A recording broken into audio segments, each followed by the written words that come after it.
Your son is a failure. He's barely passing my class, and with grades like this, I'm just not sure what kind of future he's gonna have.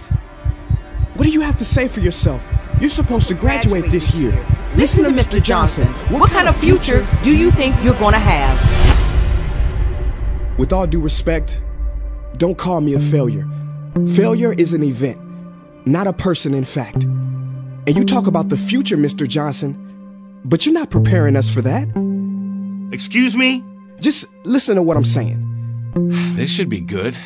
Would you agree that in the future, most careers will become automated? Yeah, so? So the people who succeed will have to be curious, innovative, with resilience to adapt to new changes. What's your point? My point is, the focus in this school is not on that. It is on regurgitating information and test taking, and that's just real. But in today's world, creativity is the most important leadership skill. Oh, that's how you feel. You don't have to believe me, but maybe you will believe the 1,500 executives who recently said creativity is the most important leadership skill. See, pretty soon, no one will be hired because of what they know.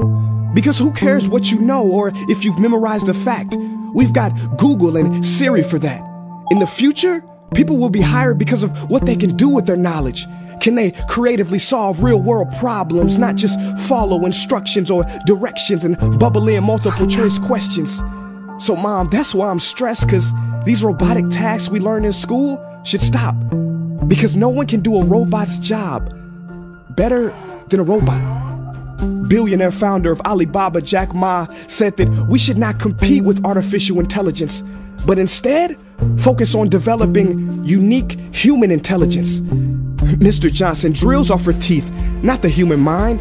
So these repetitive knowledge-based tasks we must leave behind. Or in the future, you're gonna find a lot of people graduating out of your class right into the unemployment line. See, many top companies today don't look at grades. Mom, that old way is expiring. Google has been quoted as saying GPAs are worthless criteria for hiring. Founder of Tesla, Elon Musk, agrees. So I say this with unease and sorrow. If you continue to teach today as you taught yesterday, then you rob us students of tomorrow. Mr. Johnson, I'm gonna keep it real with you. Sometimes sitting in your class is tough. I'm constantly thinking, if I don't look up at the clock, maybe it'll speed up. So I listen to you do my work and pay attention, feeling like an hour had to have gone by, but it was only 3 minutes. So if you wonder why we're bored in class, look, you want to get a kid to hate reading? Give them this, a school textbook. And some people think it's our fault, and that hurts me. They say you can lead a horse to water, but you can't make him drink. And to that I say no. Firstly, you can put salt in that horse's hay and make him thirsty. And if you bring joy in your classroom, you can make any bad student nerdy, as he or she discovers the beauty of truly learning. Mr. Johnson, I mean no disrespect. You have the most important job on this planet. You build, create, and save lives. But if you really care about my future, like you say, then you have to fully commit and ask yourself honestly, how do I prepare a child for a future that doesn't yet exist? Here's a hint. The answer is not found in this. It's using this and this.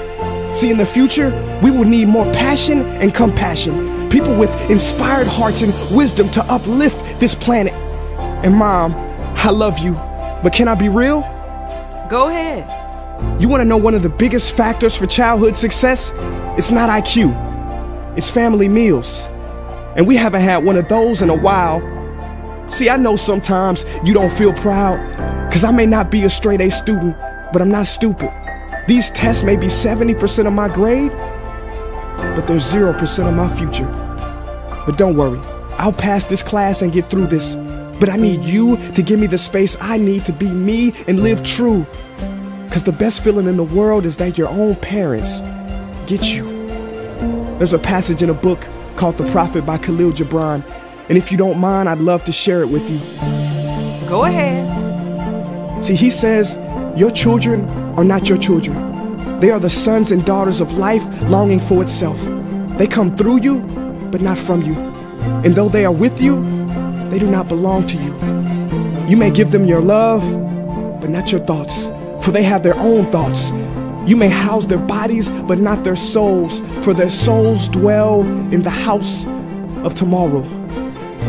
So, Mom, I'd appreciate it if you give me the love that I need to pursue my dreams. See, if we are to succeed, all three of us need behavior change on all fronts. We talk about the future, but the future is now, and it is created now by all of us. I've never heard you speak like that before. Yeah, I didn't know. But I'm going to reach out to administration and try to change some things. You have my word.